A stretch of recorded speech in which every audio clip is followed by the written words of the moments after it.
부산 역사의 새벽 공기는 늘 그랬듯 싸늘하고 조용했어요.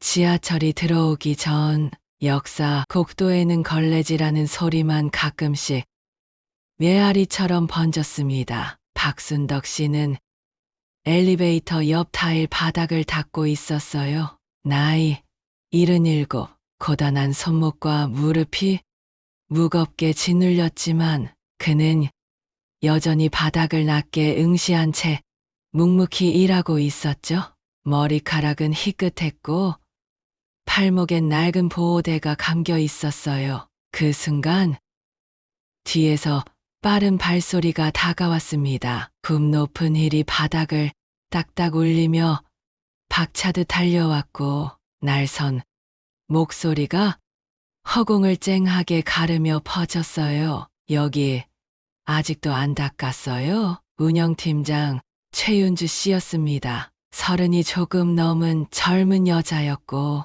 이 역사 개편 이후 가장 빠르게 승진한 인물이기도 했습니다. 일처리는 칼 같았고 말투엔 정이 없었죠. 순덕 씨는 황급히 고개를 숙이며 말했어요. 죄송합니다. 금방 마무리하겠습니다. 최 팀장은 짜증 섞인 한숨을 쉬며 걸레를 발끝으로 툭 찼어요. 젖은 걸레가 벽을 따라 미끄러지듯 떨어졌고 순덕 씨의 허리춤에서 달린 이름표가 덜그럭 흔들렸습니다. 박순덕, 역사 청소. 이름표는 오래된 듯 글씨가 희미했고 모서리는 너덜너덜했어요. 이게 청소하는 거예요? 사람들이 다니는 동선인데 이래서야 되겠냐고요. 진짜 교체 대상이에요. 아주머니. 지나는 사람들은 고개를 돌렸고 일부는 못 들은 척 발걸음을 재촉했습니다. 편의점 알바도 커피숍 바리스타도 모두 아무 일 없다는 듯 제자리를 지켰어요. 순덕 씨는 아무 말도 하지 않았습니다. 그저 고개를 낮추고 걸레를 주워들며 손을 닦았죠. 그 손등에는 어젯밤에도 다듬었던 마른 굳은 살이 잡혀 있었어요. 그 순간 딸깍 하는 소리와 함께 엘리베이터 문이 열렸습니다. 스멀스멀 김이 올라오는 커피 봉투가 먼저 눈에 들어왔고 뒤이어 데이지색 코트를 입은 중년 여성이 천천히 걸어 나왔어요. 고운 손에 들린 종이백에는 방금 내린 듯한 카페라떼 향이 퍼지고 있었죠. 그 여자는 순덕 씨 앞에서 걸음을 멈췄어요. 그리고 잠시 머뭇거리다 조심스럽게 입을 열었습니다. 혹시 박순덕 아주머니 아니세요? 낯선 듯 그러나 어딘가 익숙한 목소리였어요. 순덕 씨는 그제야 고개를 들었고 그녀의 눈에 들어온 얼굴은 오래된 기억의 깊은 골목에서 빠져나온 듯 낯익었습니다. 제 이름은 이소영입니다. 그날 밤 아주머니가 제게 지하철표 건네주셨던 거 혹시 기억하세요? 눈앞에 선 여자의 눈동자에는 물기가 고여 있었고 조심스러운 떨림이 섞여 있었어요. 순덕 씨는 말없이 그 얼굴을 바라봤습니다. 그리고 그 순간 세월 속에 묻어두었던 기억 하나가 뚜렷하게 떠올랐죠. 20해도 넘은 어느 날 기차를 피해 역사 뒤편으로 숨어들던 한 아이. 볼은 멍들어 있었고 손에는 작은 봉지가 들려 있었어요.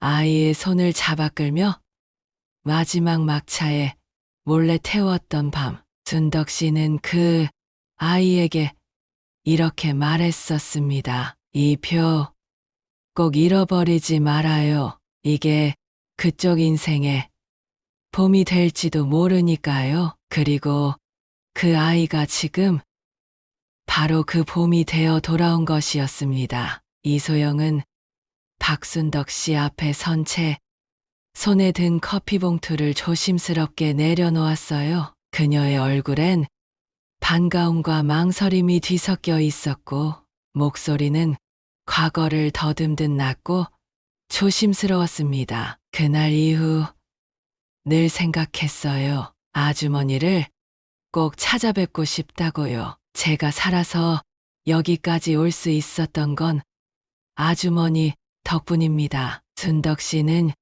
여전히 말을 아끼고 있었어요. 하지만 그 눈빛엔 분명히 복잡한 감정이 얽혀 있었죠. 기억은 흐려져도 그날 밤 아이의 손을 잡고 역사 계단을 몰래 내려오던 감각은 또렷했습니다. 소영은 커피를 한 잔 꺼내어 조심스럽게 순덕 씨 손에 건넸어요. 종이컵 안에서 따끈한 김이 피어올랐고 그 온기가 굳어있던 순덕 씨의 손끝을 덮였습니다. 이 커피 아주머니 드리려고 샀어요. 그때도 새벽이었죠.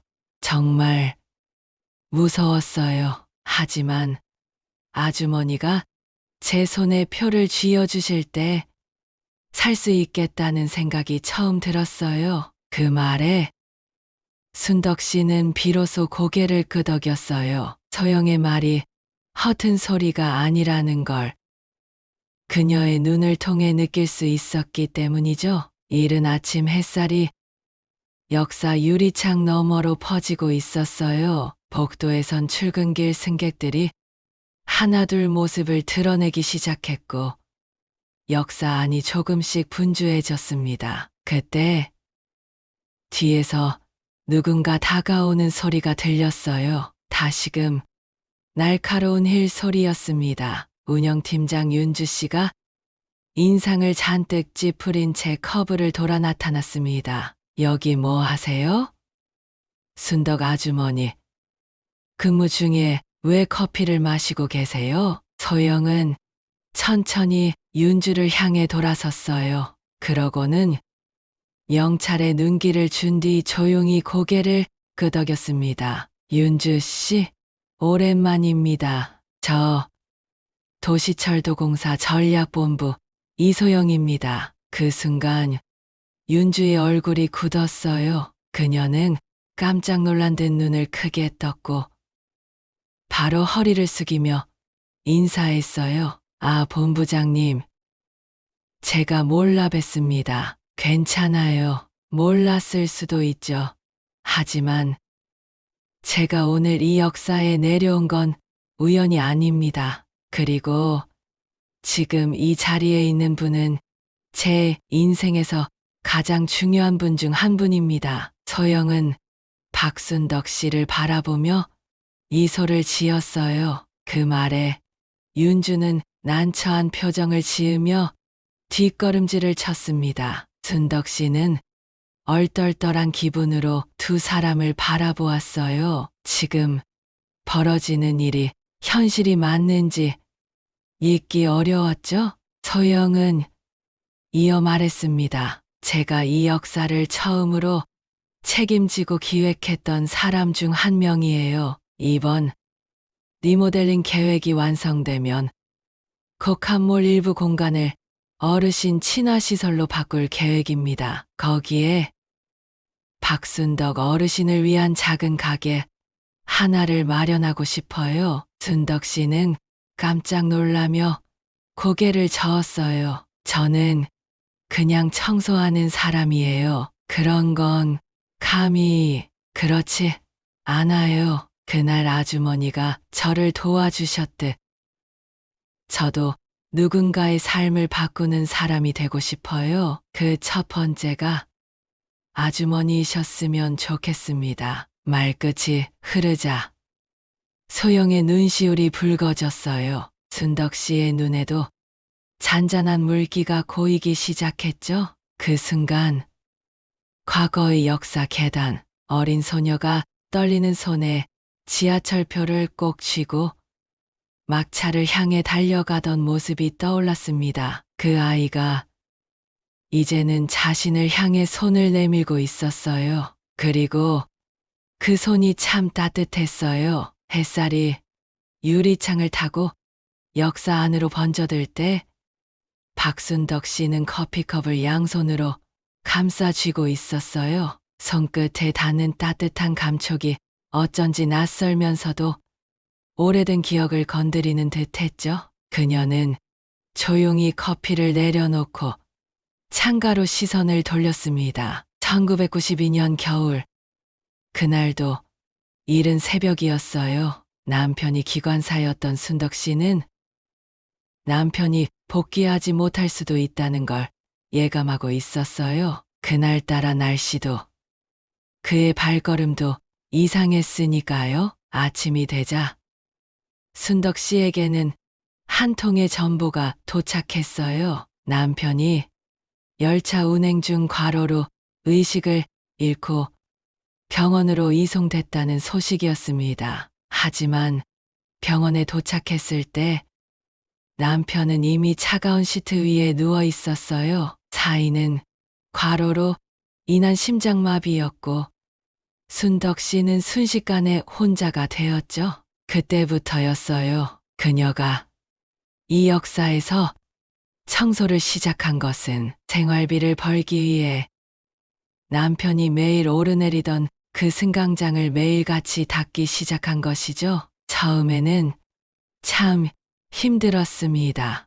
남편이 손질하던 장갑이 로커에 그대로 남아 있었고 그가 점검하던 차량 점검표는 먼지가 쌓여가고 있었어요. 하지만 순덕 씨는 울지 않았습니다. 아프다고 해서 누가 대신 벌어주는 것도 아니니까요. 그리고 그 아이가 나타났습니다. 1993년 봄, 역사 계단 아래 가로등 불빛이 닿지 않는 그림자 속에서 한 아이가 몸을 웅크리고 있었어요. 찢어진 점퍼, 터진 입술, 겁에 질린 눈동자. 순덕 씨는 그 아이에게 다가가 조용히 물었습니다. 너 여기서 뭐하니? 그 아이는 아무 말도 하지 않았어요. 하지만 순덕 씨는 알 수 있었어요. 그 눈 안에 담긴 두려움과 절망을, 그리고 살고 싶다는 미세한 희망도요. 순덕 씨는 잠시 주저하다가 자신의 가방 안을 뒤졌어요. 교통공사에서 받은 지하철 승차권 예비 티켓이 있었죠. 그것을 아이의 손에 꼭 쥐어주며 말했어요. 이 표 절대 잃어버리지 말아요. 이걸로 막차 타면 돼요. 뒤돌아보지 말고 꼭 도착역까지 가요. 아이의 손은 얼어 있었고 손가락은 떨리고 있었어요. 하지만 표를 쥐는 그 순간만큼은 단단했어요. 아이를 역사 뒷문으로 몰래 데려가 막차에 태운 후 순덕 씨는 플랫폼 끝에서 오래도록 그 열차를 바라봤습니다. 출발하는 열차 안, 그 아이가 고개를 들고 창밖을 바라보던 모습이 지금도 또렷했어요. 입술은 파랗고 눈은 무서웠지만 그 안에 살아야겠다는 단단한 의지가 있었죠. 그리고 지금 그 아이는 돌아왔습니다. 도시철도공사 전략본부장이 되어 과거를 찾아온 것이었습니다. 소영 씨는 순덕 씨 옆에 앉아 조용히 말했어요. 그날 이후 전 삶이 달라졌어요. 지하철 안에서 울며 다짐했어요. 나중에 어른이 되면 나 같은 사람을 지켜주는 사람이 되자고요. 순덕 씨는 고개를 끄덕였어요. 말은 없었지만 두 눈이 젖어 있었고 손끝이 아주 미세하게 떨렸습니다. 소영은 이어 말했어요. 지금 제가 하는 일은 단지 철도를 설계하고 전략을 짜는 게 아니에요. 사람이 살아갈 수 있는 방향을 만들어 주는 일이죠. 그 길의 시작에 아주머니가 있었던 거예요. 순덕 씨는 그 말에 조용히 눈을 감았어요. 그리고 속으로 혼잣말을 했습니다. 그래. 그날 그 아이가 사라져서 다행이에요. 이소영은 순덕 씨에게 조심스럽게 서류 한 장을 내밀었어요. A사 용지 위엔 두산역 복합문화시설 공간 기부 및 사용 동의서라는 제목이 적혀 있었죠. 그녀는 테이블에 앉은 채 설명을 이어갔습니다. 이 공간, 노년층 쉼터로 활용하려는 기획안이 있어요. 옆구석에 방치된 홍보 부스를 철거하고 거기에 조그만 간이 가게와 도시락 조리 공간을 만들려고 합니다. 정확히는 아주머니를 위한 공간이에요. 이름도 이미 생각해놨어요. 순덕 반찬 어떤가요?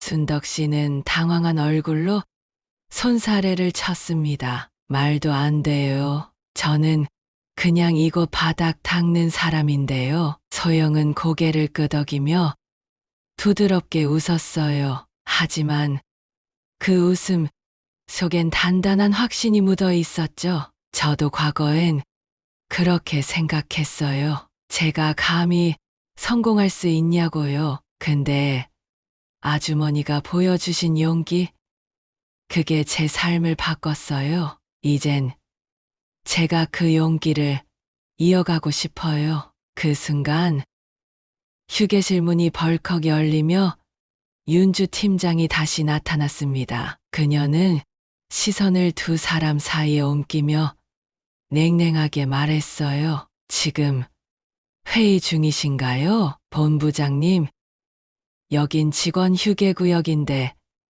외부인을 장시간 머무르게 하시면 곤란합니다. 소영은 천천히 일어나 윤주를 바라보았어요. 그리고 말끝을 또박또박 이어갔습니다. 외부인 아닙니다. 박순덕 어르신은 이 역의 산증인이자 제가 공식적으로 프로젝트에 초대할 협력자입니다. 윤주의 미간이 찌푸려졌습니다. 그러나 그 안에 스멀스멀 당혹감이 번지고 있었죠. 그녀는 말을 잇지 못한 채 억지로 목소리를 낮췄습니다. 아, 그런 줄은 몰랐습니다. 근데 팀장으로서 한 말씀 드려야 할 것 같아요. 순덕 아주머니가 과거에 어떤 분이셨는지는 모르겠지만 현재 여기서의 평가는 별개일 수도 있습니다. 그 말에 소영의 표정이 굳었습니다. 공손하되 날카로운 어조로 그녀는 대답했어요. 맞아요. 현재를 봐야죠. 그렇다면 30년 넘게 이 자리를 지켜온 사람의 삶도 그 무게도 제대로 평가해 주셔야죠. 윤주는 입술을 꽉 다물고 고개를 숙였습니다. 사무적인 미소를 지으려 했지만 입꼬리가 덜덜 떨리고 있었죠. 소영은 순덕 씨 쪽으로 몸을 돌리며 다시 부드러운 목소리로 말했습니다. 이제는 제가 이끌어줄 차례입니다. 정확히 말하면 그때 저를 밀어준 힘을 다시 돌려드리는 거예요. 순덕 씨는 한참 동안 아무 말 없이 소영을 바라보았어요. 그리고 조용히 입을 열었습니다. 내가 해줄 수 있는 게 없어요. 이 나이에 뭘 하겠어요? 오히려 민폐나 되지 않을까요? 그 말에 소영은 손을 내밀었어요. 그리고 천천히 순덕 씨의 손등을 감싸 쥐었습니다. 그땐 아주머니 손이 저한텐 세상이었어요. 이번엔 제가 그 세상을 아주머니께 드리고 싶은 거예요. 그 손은 여전히 따뜻했어요. 하지만 이번엔 그 따뜻함이 무거운 책임처럼 느껴졌죠? 윤주는 조용히 자리를 떴고 문이 닫히는 소리에 다시 정적이 내려앉았습니다. 잠시 후 순덕 씨는 서류를 바라보며 입을 열었어요. 그 공간이 누군가의 따뜻한 점심 한 끼가 될 수 있다면, 그렇다면 저 해보겠습니다. 소영은 잔잔하게 웃었어요. 마치 오래 기다려온 대답을 이제야 들은 사람처럼요. 며칠이 지났습니다. 순덕 씨는 이전과는 조금 달라진 표정으로 역사를 오갔어요. 여전히 이른 새벽 가장 먼저 출근의 걸레를 들고 바닥을 닦았지만 마음속 한구석에는 묘한 기대감 같은 것이 자라나고 있었죠. 그날 이후 소영 씨는 자주 역사에 들렀습니다. 노란 도면과 파란 시안지를 들고 이따금은 젊은 직원들과 복도 끝에서 회의를 진행하기도 했어요. 그들은 순덕 씨가 지나가면 머리를 조아리며 인사를 했고 처음엔 낯설었던 그 모습도 점차 익숙해졌습니다. 가게 이름 정하셨어요? 소영 씨가 어느 날 활짝 웃으며 물었어요. 순덕 씨는 한참을 망설이다 말했죠. 글쎄요. 그냥 반찬이라고만 써도 되는 건지. 반찬 좋아요.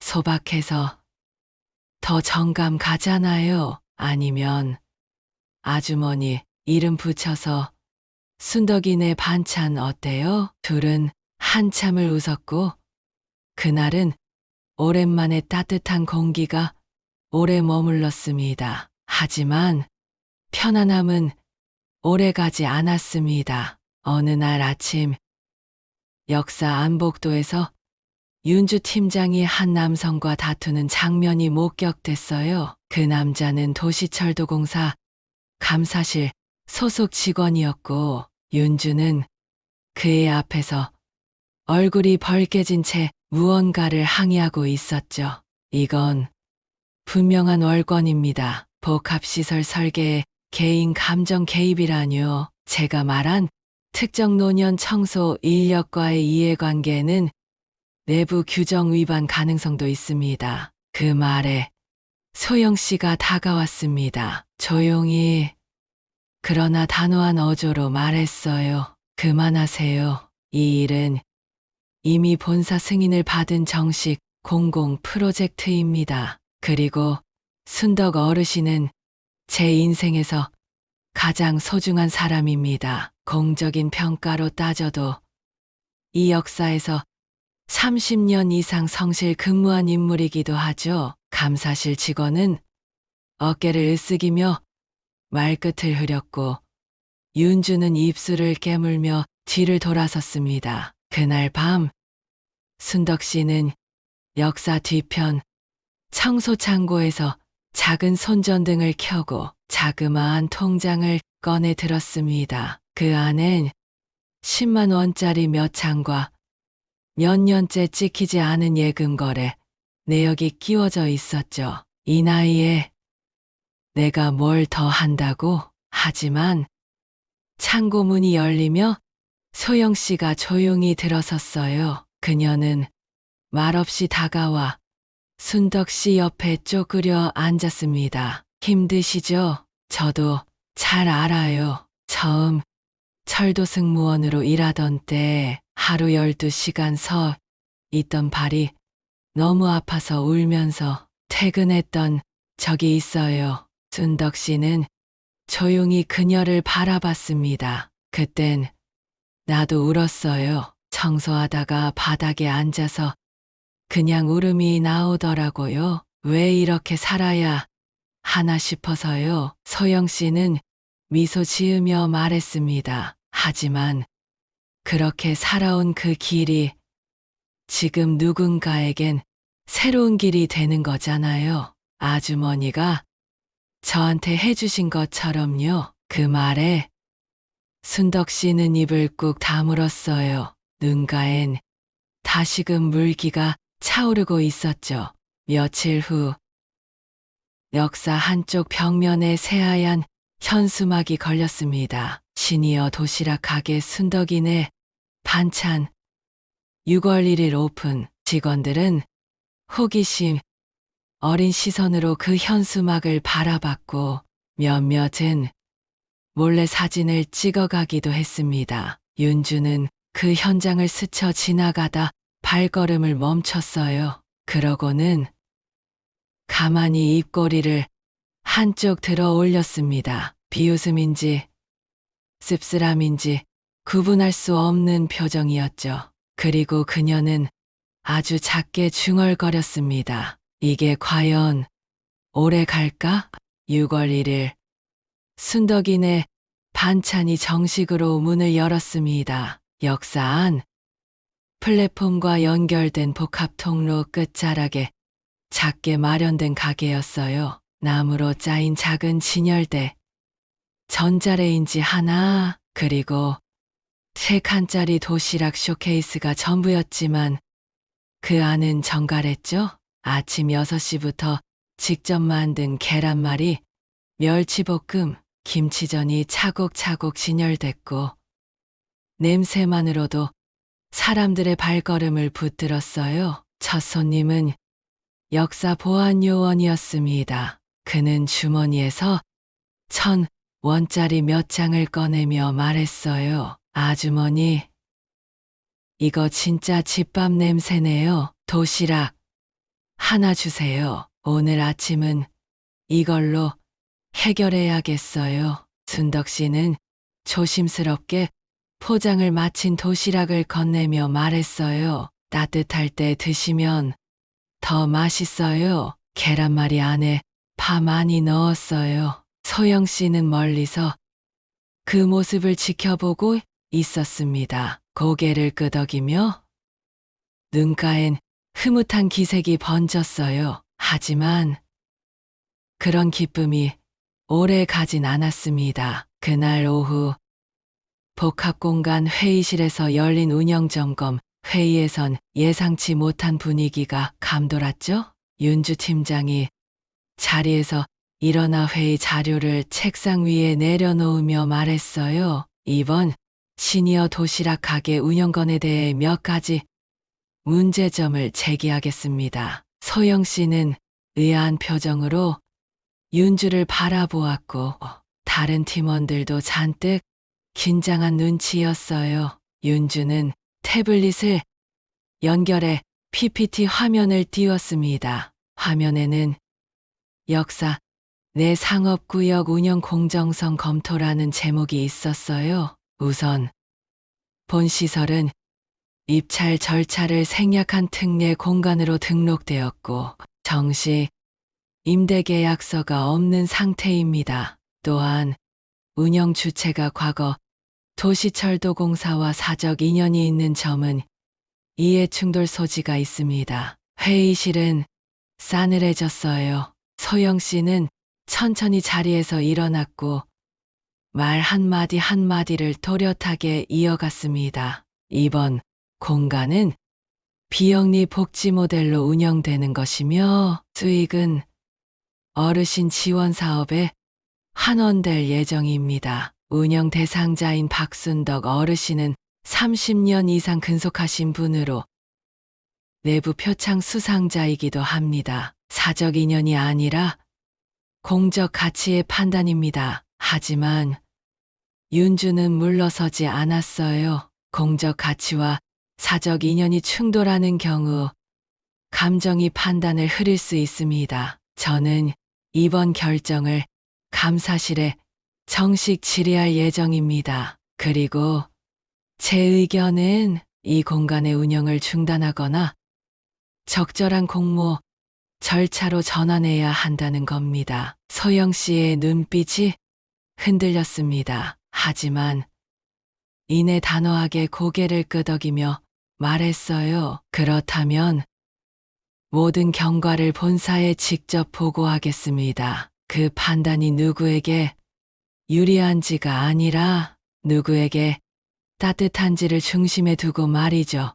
그날 밤 순덕 씨는 가게 정리를 마치고 역사 안에서 조용히 걸어 나왔습니다. 소영 씨가 그녀를 기다리고 있었어요. 어깨가 축 처져 있었고 말없이 그녀 옆에 나란히 섰죠. 저 때문에 일이 복잡해진 거면 그만둘까요? 순덕 씨의 말에 소영은 고개를 저었어요.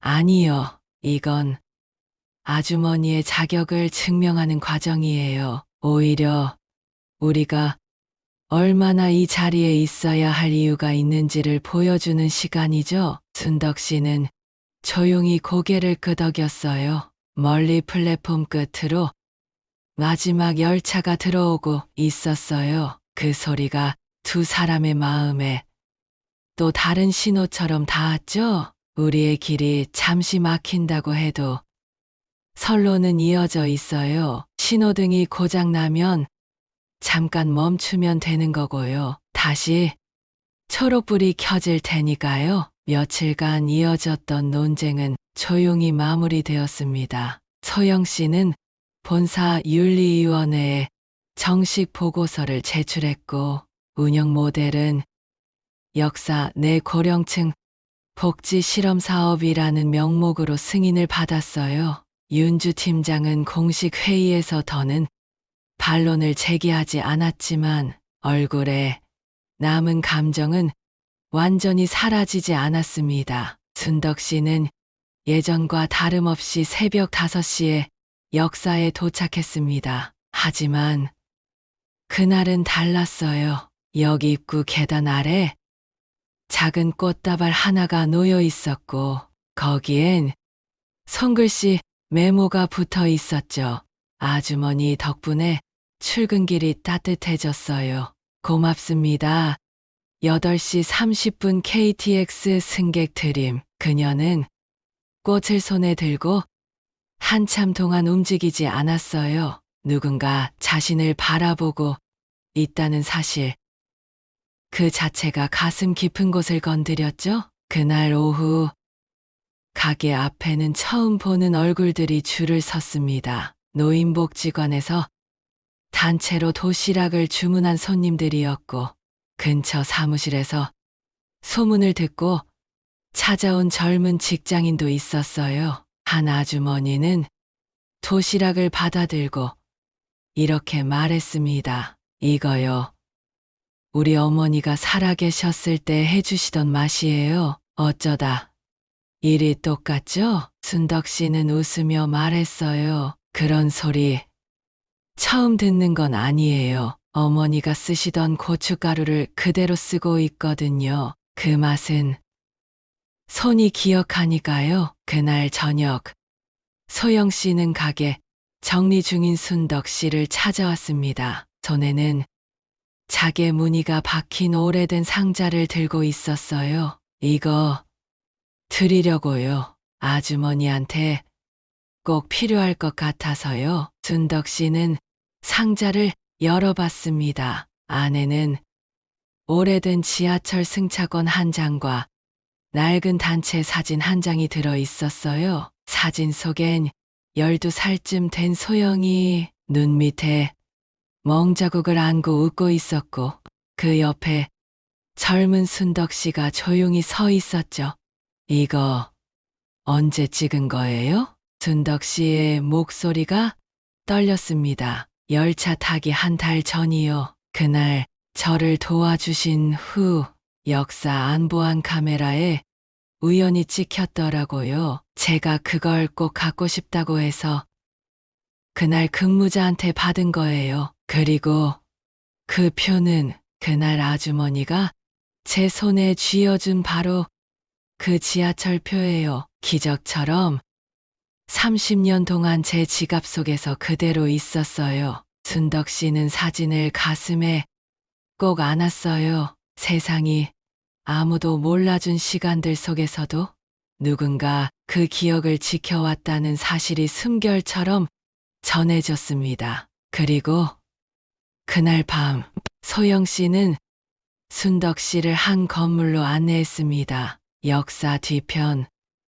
오래된 상가를 리모델링한 공간이었어요. 이곳은 이제 아주머니 이름으로 등기될 거예요. 가게도 이리로 옮겨서 더 넓은 주방과 휴게 공간에서 운영하실 수 있어요. 그리고 2층은 아주머니 집이에요. 새벽마다 오지 않으셔도 돼요. 그냥 여기서 잠들고 깨어나면 됩니다. 순덕 씨는 말을 잇지 못했습니다. 그녀의 삶에서 누군가가 집을 준다는 말은 너무 낯설고도 생경했어요. 저 받아도 되는 건가요? 소영은 말없이 고개를 끄덕였어요. 그리고 조용히 손을 내밀었습니다. 30년 전에 아주머니가 내민 그 손, 이번엔 제가 내밀게요. 그러니까 봄이 왔다고 믿어주세요. 창밖으로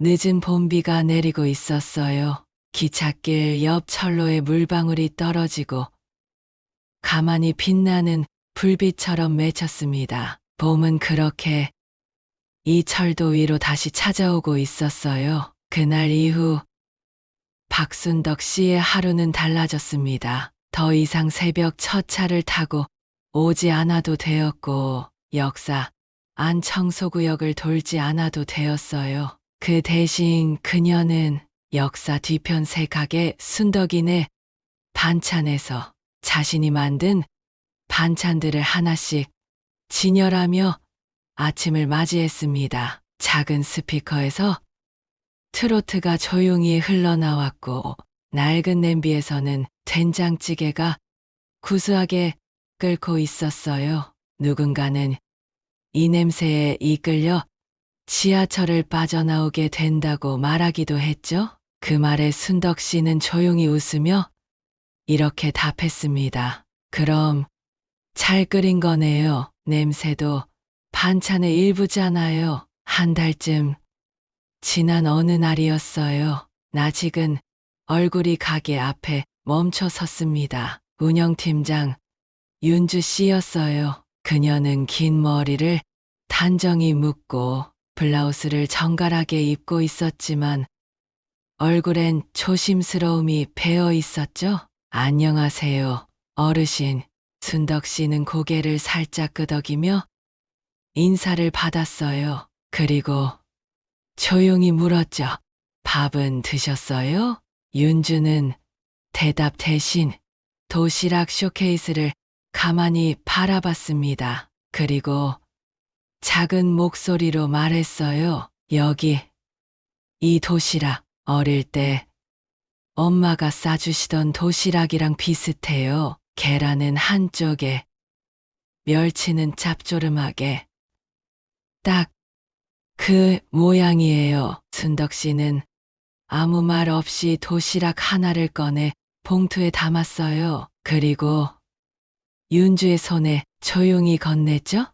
이건 사과 안 해도 받아도 되는 반찬이에요. 어릴 적 맛이 그립다는 건 누구에게나 있는 거니까요. 윤주는 도시락을 받으며 잠시 눈을 감았어요. 눈가가 붉어졌지만 금세 얼굴을 가다듬고 조심스럽게 고개를 숙였습니다. 감사합니다. 그리고 죄송합니다. 그녀가 돌아간 뒤 순덕 씨는 가게 입구를 정리하다가 유리문 너머로 들어오는 얼굴을 하나 더 보았습니다. 소영 씨였습니다. 그녀는 익숙한 손짓으로 인사를 하며 가게 안으로 들어왔어요. 요즘 어때요?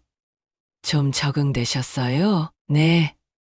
덕분에요. 아직도 믿기진 않지만요. 소영 씨는 가게 한쪽에 앉아 도시락을 펼쳤습니다. 그리고 수저를 들며 말했죠. 그날 이후로 매일 이 반찬 먹으려고 일부러 여기 와요. 제겐 이게 제일 맛있는 도시락이니까요. 순덕 씨는 조용히 그녀 옆에 앉았습니다. 그리고 둘은 말없이 밥을 나눠 먹었어요. 식당 안엔 정겨운 된장국 냄새와 조용한 씹는 소리만이 감돌았습니다. 창밖으로는 오후 햇살이 철로 위로 길게 드리워졌습니다. 지나가는 지하철의 진동이 바닥을 울렸고 가게 벽에 걸린 작은 시계가 부드럽게 흔들렸어요. 순덕 씨는 말했다죠. 소영아,